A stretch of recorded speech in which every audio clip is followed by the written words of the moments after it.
Welcome to the Great Detectives of Old Time Radio. From Boise, Idaho, this is your host, Adam Graham. If you have a comment, email it to me, box13@greatdetectives.net. Follow us on Twitter at Radio Detectives and become one of our friends on Facebook, facebook.com/Radio Detectives.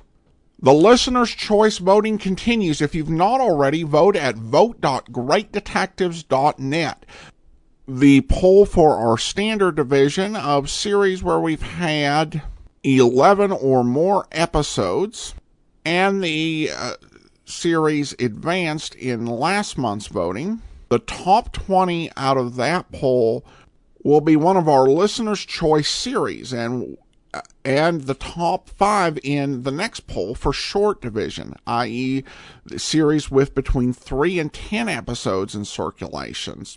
The listener's choice episodes will be played on Mondays after the end of Mr. Keen's Tracer of Lost Persons, and you'll get to determine what programs we hear. Also, the Yours Truly Johnny Dollar anniversary t-shirts are available. Go to yourstruly.greatdetectives.net and get your t-shirt today, as the 70th anniversary of Yours Truly Johnny Dollar approaches on the 18th. All right, well, now it's time for today's episode of Yours Truly, Johnny Dollar. The original air date, July the 1st, 1962. And this one is the Vociferous Dolphin matter. Johnny Dollar. Well, hiya, Johnny. Hiya, boy. Well, I'm fine. Who's Johnny, this? You been out here to sunny Southern California lately? No, as a matter of fact, Sure, I haven't. You out here? How's about hopping on a plane? Well, that depends. Who are you? Huh? Oh, sorry, Johnny. This is Will Burnett. Trinity Mutual Insurance. Right. And the reason we need you is a couple of fish. Couple of what? 2 mammals. Look, Willie, I haven't the least idea what you're talking about. I'm beginning to wonder if you have. Sure I have. Petey and Sue. Dolphins. What happened? They are what? Dolphins? That's right. Now, don't tell me you've insured the lives of 2 dolphins. An important client wants it. I think we ought to, but the whole fishy deal needs looking into. You know what I think? What, Johnny? I think you're nuts. Dolphins. But as long as you're willing to pay the freight. Okay, I'll see you sometime tomorrow.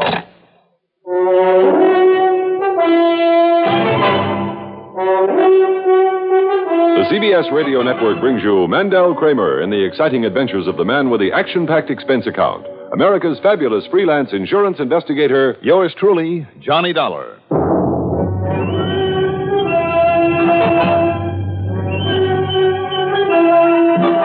Expense account submitted by Special Investigator Johnny Dollar to Trinity Mutual Insurance Company, Los Angeles office. Following is an account of expenses incurred during my investigation of the Vociferous Dolphin matter.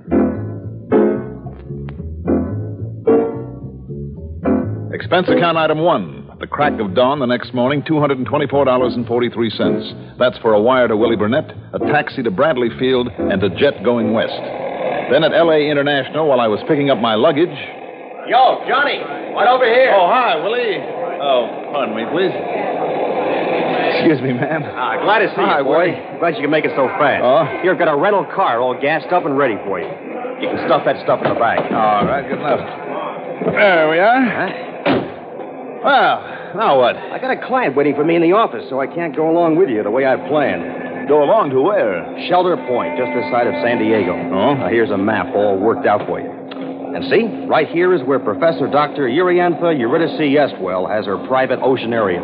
Professor who? Estwell. No, those first names again. Couldn't say them again if I tried. I'll bet not. She's an eccentric, nonconformist. Call her an oddball if you like. Mm-hmm. But she once held down chairs of zoology and ichthyology at 2 important colleges. And like I said, she's an important client of ours. Zoology? Uh-huh. And her own private oceanarium. You were serious about wanting to insure the lives of a couple of dolphins. Well, why not? I mean, if they can do what she thinks they can. Which is what? Uncurl that lip, Johnny. This is based on scientific knowledge. But it's the wildest, the most... Well, get yourself on down there and see for yourself. I think I'd better.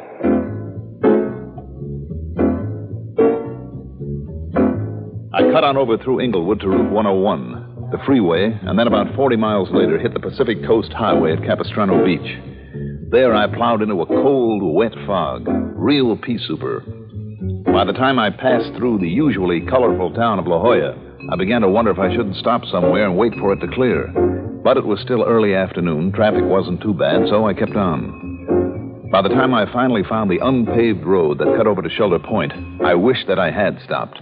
But a sudden, very short-lived breeze gave me a quick look at my destination. Down near the edge of the Pacific was a home, and leading out over the ocean was a long, wide pier with lockers lining one side of it. On the other side of the pier, rising out of the sea, was a tremendous tank. Boy, I could use a seeing-eyed dog in this fog. Sunny Southern California.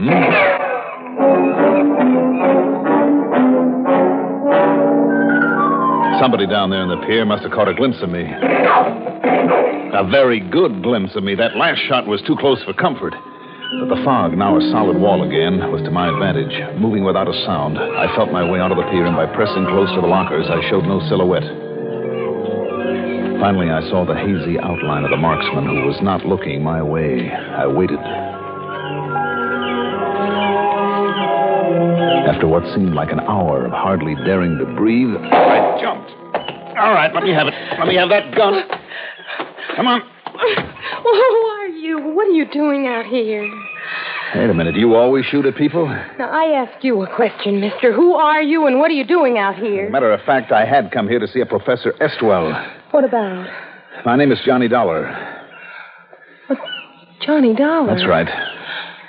Oh, Johnny, I'm so glad to see you. Well, cheers. Now, look. I'm Penelope Wyman. Penelope? Well, let's call you Penny, Well, I like that better. You mind telling me why you were pulling off those shots at me? At you? Oh, but I wasn't. It must have been a ricochet. Oh, sure. Oh, really, Johnny? I was aiming at those sharks. You see them? Around the big tank where Aunt Yuri keeps her 2 dolphins? Oh, you were, Honestly. But come on, Johnny. Let's go up to the house where it's warm and we can talk. Because, well, Johnny. Yeah? Why have you come here? Is it because you're worried about Aunt Yuri, too? Should I be? Yes, Johnny. Yes.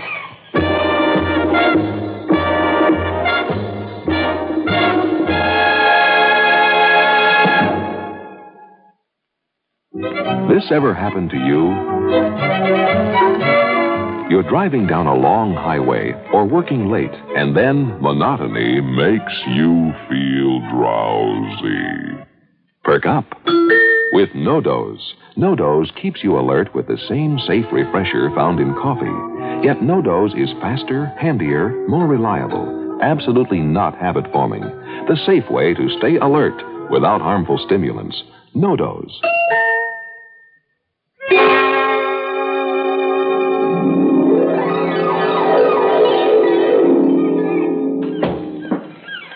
Here, Johnny, we can sit in here. After you.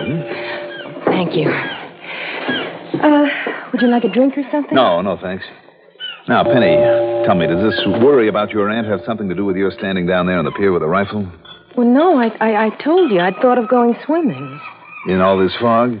Well, sure, anytime. But when I saw all those sharks nosing around the dolphin tank, well, all right, no, Johnny. I did have the rifle there because of Aunt Yuri. What? Her experiments with the dolphins. What kind of experiments? Did you ever hear one of them? Well, I've heard the funny little noises they give out. That's about all. Well, most of the sound they make is too high in pitch for the human ear. But scientists believe they communicate the same as we do with a regular language. It seems to me I read something about that recently. Well, Aunt Yuri, with all her money, hopes to prove it. Prove that the dolphins, she calls them her children, that Petey and Sue can actually talk, that their intelligence is almost as high as ours. That's a possibility, I suppose. But is that all that worries you about her? Well, no, Johnny, it's that... Well, I think that somebody's trying to stop her. How? Well, she's old, quite old, and... Well, there have been too many near accidents lately. Like the night one of the planks on the pier gave way. And just think if there'd been sharks around then. And she still insists on doing everything alone out here, in spite of the fact that she could afford all kinds of help. But she does it all alone, except for Carl and me. Who's Carl? Oh, Carl Petermill. He's a... Well, he was my fiancé. Johnny, are you going to stay long? Well, I don't know. Tell me, what does Carl do for your aunt? Oh, he handles the recording equipment for the funny sounds that Petey and Sue make when they talk to her, she calls it. I don't really know how it all works, Johnny, and I don't think she does either, but that's her big project. Well, do you think she's getting anywhere with it? Of course I am, young man. Carl, set those tape recordings over there in the corner. Right, sure, Professor. Who are you? My name is Johnny Dollar. Well, I don't care who you are. What business have you coming in here? Dollar? From the insurance company? That's right. Good. This is Carl Petermill, my assistant. How are you, Carl? Friend of yours, Penny? Now, Carl. Mr. Dollar, I want some insurance on my children, Petey and Sue. The Dolphins, you mean? I said my children. Haven't you showed him, Penelope? Haven't you let him hear them talk? Now, come along, all of you.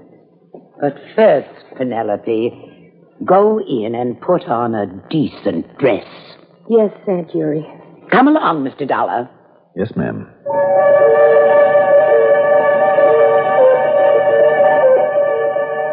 While Carl fooled around with a mess of complicated electronic equipment over at one side, we climbed onto a platform across the big tank, and the two dolphins came flipping up out of the water like a couple of playful puppy dogs demanding attention, splashing around, squeaking like mad, then leaping high into the air, clear over the platform and down into the water on the other side.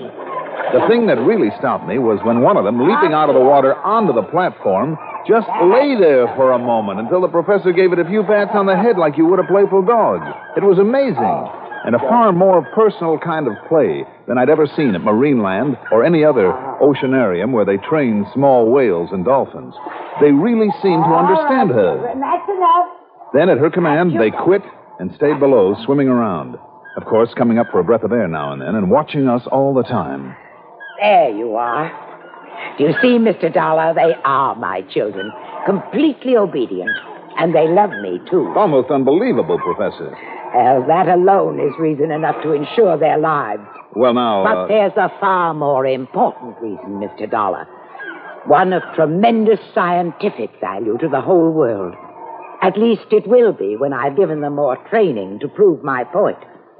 I'm going to show you, demonstrate to you how they talk. Is the recording equipment ready, Carl? All set up to go, Professor. You get one of them up to the surface, and I'll handle the mic from here. Very well. Susie, come here. Come here, pet. Start the machine, Carl. Okay, we're rolling, Professor. All right, now, Susie. Talk to me. Talk to me, dear. Come on, Sue.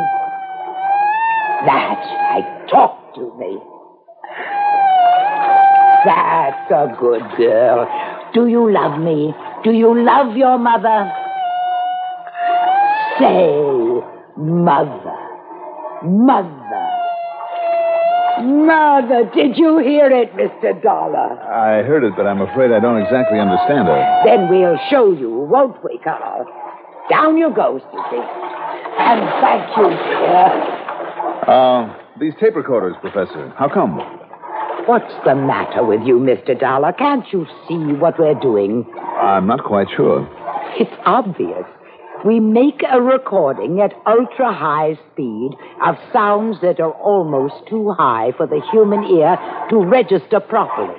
Yes, that much. Then Carl puts it on another of those machines like he's doing now and plays it back at a very slow speed. I see. That will make it not only audible, but understandable. Understandable, hmm? Well, of course, you'll see. All ready, Professor. Then go ahead, Carl, go ahead. Now listen. Do you hear it now, Mr. Dollar? Now it's at a pitch that we can understand.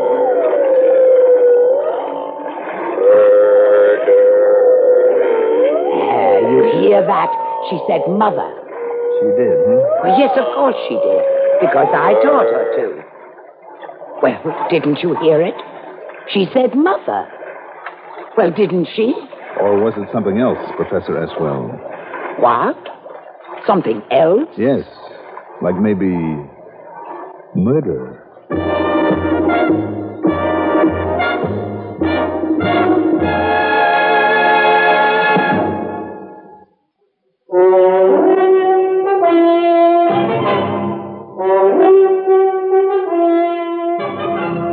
I'm no salesman, I guess, because the minute I questioned the so-called words from her pet Dolphin, those that came out of the tape recorder, the professor politely but firmly ordered me to leave. Her timing was just exactly right, for as I drove on past the house... Oh, Johnny! Johnny! Hi, Penny. Hi. Are you going back to L.A.? Well, maybe into San Diego. You like a ride? Oh, no, thanks, but, well, I'm driving in, too, for some shopping. You know, I was thinking that I might hang my hat at the El Cortez tonight. Oh? Well, that'll be, right close to where I'll be. Well, if you're shopping late, Penny, you'll have to have dinner somewhere. Oh, I was hoping you'd say that, Johnny. It's a date. Good, I'll be waiting. Just holler when you're ready.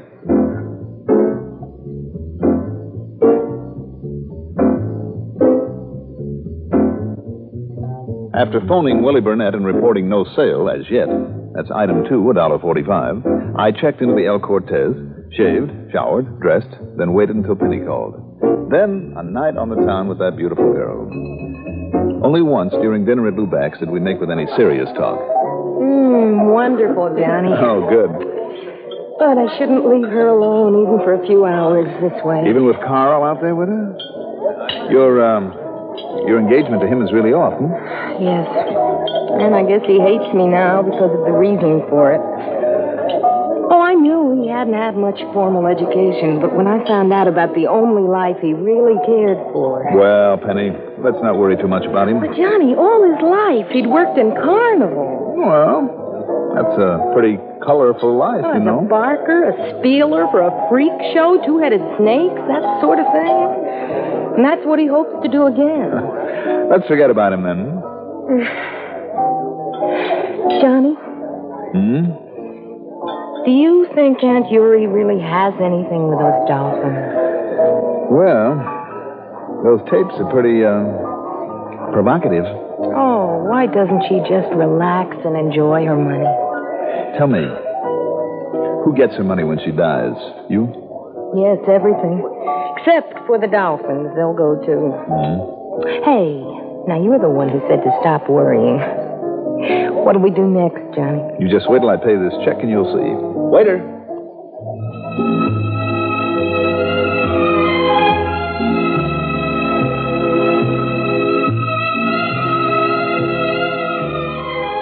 We did the nightclub route. All stops.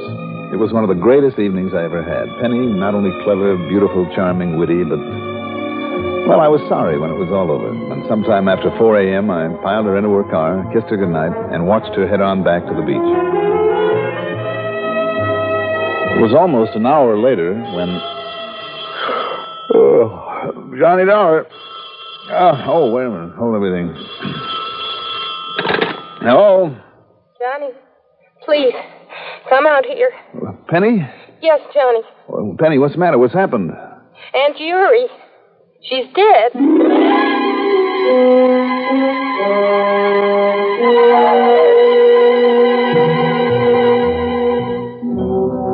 Penny was waiting for me at the turnoff from the highway. Oh, Johnny, I don't know what to do. And there's nobody else around. Where's Carl? I'd forgotten when I left her alone out here. Last night was a night off for him. He won't be back till 6. Well, it's almost that now. Listen, when I came in, I found Aunt Yuri wasn't in her bedroom. Yes? And it wasn't a feeding time for the dolphins, but I looked around anyhow. No, don't stop at the house. Well, where is she, Penny? Down there, at the pier. In the tank with her children.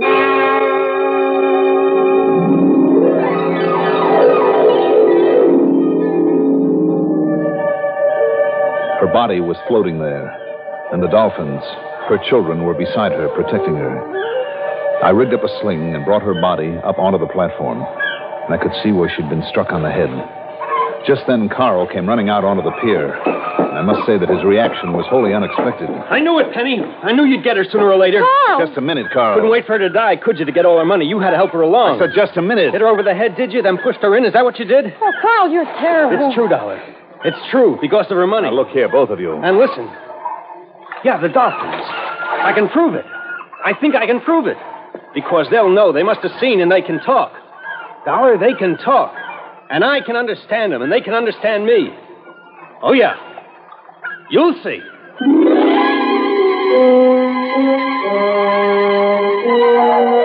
He rigged up the microphone again. Then, after starting the ultra-high-speed tape machine, he talked to one of them. He asked that Dolphin who had killed her. And when he finished, he moved the tape to the other machine. And now we'll play it back slow, and we'll see, Dollar. We'll see. What's that? It's my voice when I asked him. So low at this speed, it's only a rumble. The high squeak of that Dolphin when it slowed down this way. Listen. Listen.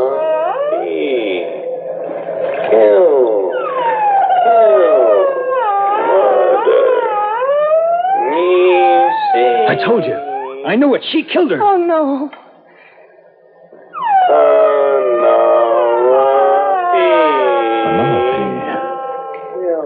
All right, turn it off. Carl, drive into La Jolla. Get the police. You bet I will.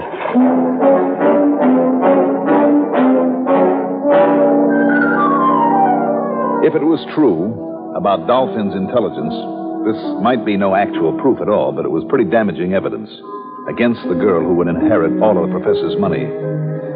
But from the time of the professor's first demonstration, I've been thinking about a man who knows every electronic trick. Bob McKinney, an engineer for CBS. So the minute Carl left to get the police and the medical examiner, I pulled the tape off the machine and we left. Then, at McKinney's home, Penny and I waited 4 or 5 hours while Bob experimented with different playback speeds, with filters, equalizers, a variac, and heaven knows what all. And then, finally... Well, Johnny, I can't be sure. Yes, Bob? But if the tape recording was faked up the way you think it might have been, this should be the way the voice on it sounded originally. And it wasn't any Dolphin. Go ahead, play it, Bob.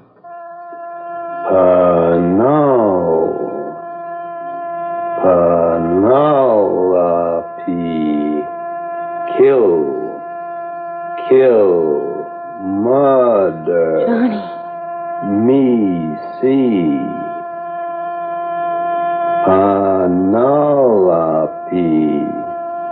Kill. All right, turn it off. Well, Penny? Carl. It was Carl. Yes.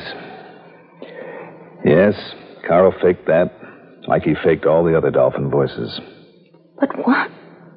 Why kill her? Weren't the Dolphins and the aquarium to go to Carl?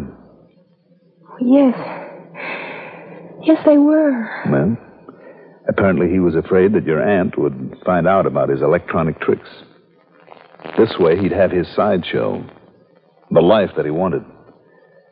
But instead, he's booked himself a one-night stand. And its blackout is permanent.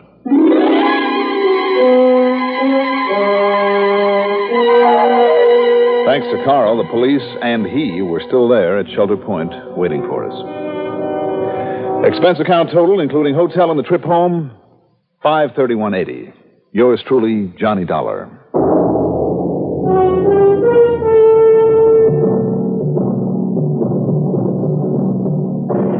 Now, here is our star to tell you about next week's story. Next week, the calm, blue, beautiful waters of the Pacific almost hide the work of a clever team of killers.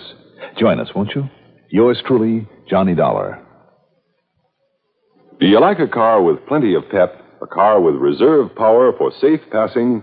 Most good drivers do, but they don't like to pay extra for premium gasoline. Listen, in 3 out of 5 cars, regular-priced Sinclair Dino gasoline matches performance of premium gasolines, saves you up to 4 cents a gallon. Almost anywhere you see the Sinclair Dinosaur sign, you can save up to 4 cents a gallon with Dino. Drive with care and buy Sinclair Dino gasoline.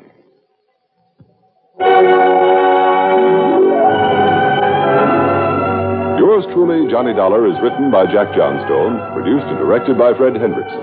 Music supervision by Ethel Huber.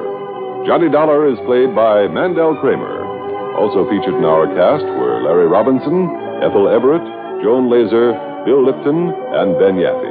Be sure to join us next week, same time, same station, for another exciting story of yours truly, Johnny Dollar.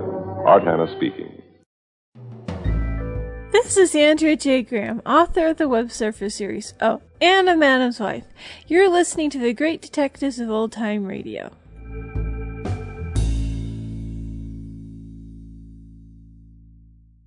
Welcome back. Well, I enjoyed a lot of this episode. I like the actress who played the niece, and I thought they did a good job replicating the location over radio. My big problem with this was I think it was really, really obvious who done it, though the solution's not as bad as back in the Zip matter, and it certainly is a more enjoyable story. All right, well, that will actually do it for today. Join us back here tomorrow for Dragnet, and we'll be back next Friday with another episode of yours truly, Johnny Dollar. Remember to cast your vote in the Listener's Choice Poll at vote.greatdetectives.net. In the meantime, from Boise, Idaho, this is your host, Adam Graham, signing off.